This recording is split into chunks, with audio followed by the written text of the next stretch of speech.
News click की स्वतंत्र और आजाद पत्रकारिता को समर्थन दीजिए।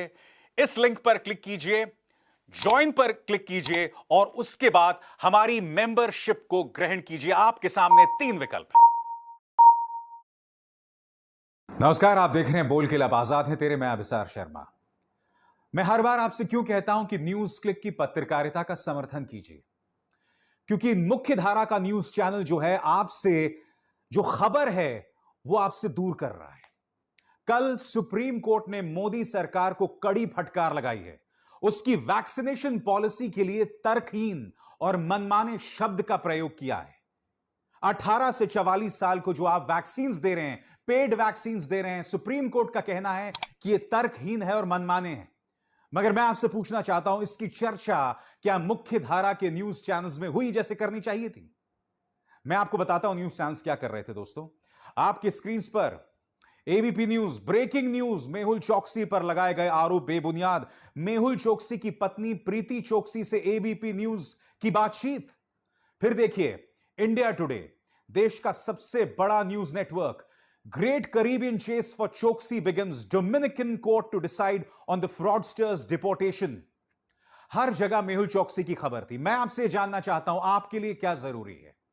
मेहुल चोकसी की पत्नी से कोई बातचीत, या वैक्सीनेशन को लेकर इस सरकार ने किस तरह के अपराध किए हैं और उस मुद्दे को लेकर सुप्रीम कोर्ट ने इन्हें किस तरह से एक्सपोज किया है, वो खबर।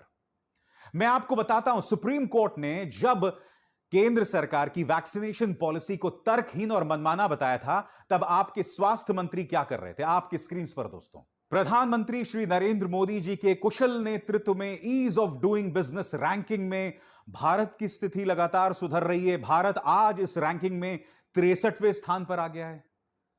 अरे भाई, आप उद्योग मंत्री नहीं हो, आप स्वास्थ्य मंत्री हो। आप अपने पद पर बने हुए हो हर्षवर्धन जी, डॉक्टर साहब। यही बहुत बड़ा चमत्कार है, क्योंकि आप किसी और देश में होते तो अब तक आपको पद से निकाल दिया गया होता। क्योंकि अन्य देशों में दोस्तों, जब भी स्वास्थ्य मंत्री से इतनी सी भी चूक हो जाती है तो उसे नौकरी से निकाल दिया जाता है, मगर ये बने हुए हैं। और सुप्रीम कोर्ट ने कल क्या क्या कहा दोस्तों, वो बताने से पहले एक और खबर आपके स्क्रीन पर। यह कहीं ना कहीं इस सरकार का पर्दाफाश कर रही है। क्या जानते हैं ये जो आंकड़ा है आपकी स्क्रीन पर, ये क्या है? यह आंकड़ा है Duke global health innovation centre, America की तरफ से। और इसमें यह बताया गया है कि भारत ने दरअसल कोरोना के टीकों का ऑर्डर कब दिया। सबसे नीचे जाइए, भारत जनवरी 2021 में कोविशील्ड के 11 मिलियन डोजेस का ऑर्डर दिया। कब ऑर्डर दिया? जनवरी 2021 में। फिर देखिए, जनवरी 2021 में ही कोवैक्सीन के 5.5 मिलियन डोजेस, 5.5 मिलियन डोजेस के ऑर्डर दिए। कब? जनवरी 2021 में। अब मैं आपको बतलाने वाला हूं दूसरे देश क्या कर रहे थे दोस्तों। ब्रिटेन की बात करें तो इसने मई 2020 में ही एस्ट्राजेनेका के 90 मिलियन डोजेस का ऑर्डर दे दिया था। फिर जुलाई 2020 में फाइजर के उसने 30 मिलियन डोजेस का ऑर्डर दे दिया था। अगस्त 14 को जैनसन के 30 मिलियन डोजेस का ऑर्डर दे दिया था। अमेरिका की बात करते हैं आपकी स्क्रीन पर, जुलाई 2020 में नोवावैक्स के 100 मिलियन डोजेस के ऑर्डर, जुलाई 2020 में फाइजर के 100 मिलियन डोजेस के ऑर्डर, अगस्त 2020 में जॉनसन के 100 मिलियन डोजेस के ऑर्डर। दोस्तों, कहां 11 मिलियन और कहां 100 मिलियन? और आप जानते हैं कि भारत की आबादी इन देशों से कहीं ज्यादा है, फिर भी भारत ने पहली जो डोज का ऑर्डर दिया था वो जनवरी 2021 को दिया था, और इन्होंने पिछले साल में ही दे दिया था। यह सवाल कौन उठाता है दोस्तों? न्यूज क्लिक जैसे कुछ मंचों को छोड़ दिया जाए तो इसके अलावा कौन यह सवाल उठाता है? और अब मैं आपको बतलाने वाला हूं कि कल सुप्रीम कोर्ट ने क्या क्या कहा है सरकार के बारे में, और इस पर आपको गौर करना बहुत जरूरी है, क्योंकि इसका सीधा नाता हम सबसे है, हमारे परिवारों से है। और सबसे पहले दोस्तों मैं आपको बताऊं कि जब अदालत लगातार सवाल कर रहा था केंद्र सरकार से, तो केंद्र ने वही पुराना पैंतरा अपना लिया कि यह अदालत के अधिकार में नहीं आता कि वो केंद्र सरकार को कटघरे में खड़ा करे। कल ये कहा ना सुप्रीम कोर्ट में, तो इसके जवाब में अदालत ने क्या कहा, सुप्रीम कोर्ट ने क्या कहा, आपकी स्क्रीन पर। सरकार के फैसलों की न्यायिक समीक्षा की बात करते हुए कोर्ट ने गुजरात मजदूर सभा बनाम गुजरात राज्य का उदाहरण भी दिया। कोर्ट ने कहा कि समय समय पर लोगों के अधिकारों का उल्लंघन करने संबंधी फैसलों पर न्यायपालिका हस्तक्षेप करती है। जी हां, और तब इनकी बोलती बंद हो गई थी जब बाकायदा अदालत ने इनको बताया कि हमें पूरा अधिकार है दखल देने का। मैं आपको यह भी बताना चाहता हूं दोस्तों कि अदालत ने करारा हमला बोलते हुए, सुप्रीम कोर्ट ने करारा हमला बोलते हुए केंद्र सरकार से बोला है कि आपने 35,000 करोड़ का जो बजट रखा था वैक्सीन के लिए, उसे आपने कैसे खर्च किया। आपके स्क्रीन पर justice DY Chandrachud, justice L N Rao और जस्टिस एस आर भट्ट की बेंच ने पूछा कि वैक्सीनेशन के लिए आपने 35,000 करोड़ का बजट रखा है, अब तक इसे कहां खर्च किया। कोर्ट ने केंद्र से वैक्सीन का हिसाब भी मांगा और यह भी पूछा कि ब्लैक फंगस इंफेक्शन की दवा के लिए क्या कदम उठाए गए हैं।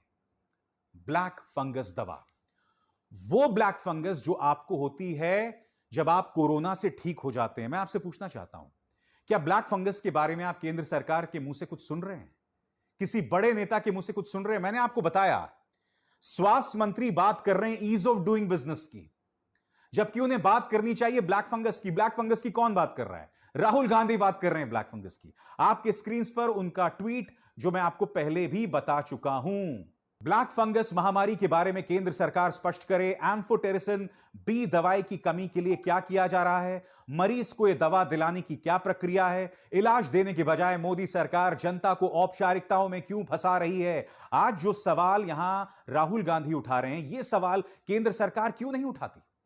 और कल सुप्रीम कोर्ट ने जब मोदी सरकार को फटकार लगाई दोस्तों, तो उन्होंने 5 बड़े सवाल उनके सामने रखे, एक एक करके जो आपके स्क्रीन पर आ रहे हैं। पहला सवाल, कितनों को वैक्सीन लगी, पूरा डेटा बताइए। दोस्तों, हो क्या रहा है कि पहला चरण हो गया है, दूसरा चरण हो गया है और तीसरा चरण हो गया है। सुप्रीम कोर्ट उनसे पूछ रही है कि भाई आपने जो वैक्सीन लगाई हैं उसको लेकर एलिजिबिलिटी क्राइटेरिया क्या है, उसको लेकर आपने क्या अनुशासन अपनाया है, क्या डिसिप्लिन रहा है। इसके अलावा यह भी पूछा गया है कि इनमें से अब तक कितने लोगों को वैक्सीनेशन लग गई है। सुप्रीम कोर्ट ने यह भी कहा कि देखिए अब तक कितने लोगों को एक डोज लगी है और कितने लोगों को डबल डोज लगी है। आज की तारीख में आप खुद देखिए दोस्तों, जब अदालत इतने बुनियादी सवाल कर रही है सरकार से, तो इससे दो चीजें पता चलती है। पहला, कि इस देश की मीडिया कितनी नाकाम रही है, यह सवाल हमें पूछने चाहिए थे मगर मीडिया ने नहीं पूछे, नंबर एक। दूसरा, खुद केंद्र सरकार कितनी नाकारा है कि यह बुनियादी सवाल सुप्रीम कोर्ट को पूछने पड़ रहे हैं। आगे दूसरा सवाल उन्होंने पूछा, हमें वैक्सीनेशन का हिसाब किताब बताइए। क्या कहा है सुप्रीम कोर्ट ने कि कोविशील्ड, कोवैक्सीन और स्पुतनिक 5 की अब तक कितनी वैक्सीन खरीदी गई है। वैक्सीनेशन के ऑर्डर की आप हमें डेट बताइए, कितनी मात्रा में वैक्सीनेशन का ऑर्डर दिया है और कब तक इसकी सप्लाई होगी, आप हमें यह भी बताइए। फिर उन्होंने यह भी पूछा है कि जो बची हुई आबादी है, तीसरा सवाल, कि बची हुई आबादी को आप किस तरह से वैक्सीनेशन देंगे। क्योंकि दिक्कत क्या है दोस्तों, अब तक 10 से 14% लोगों को वैक्सीनेशन लगी है, जिनमें से कई सिंगल डोज वाले हैं।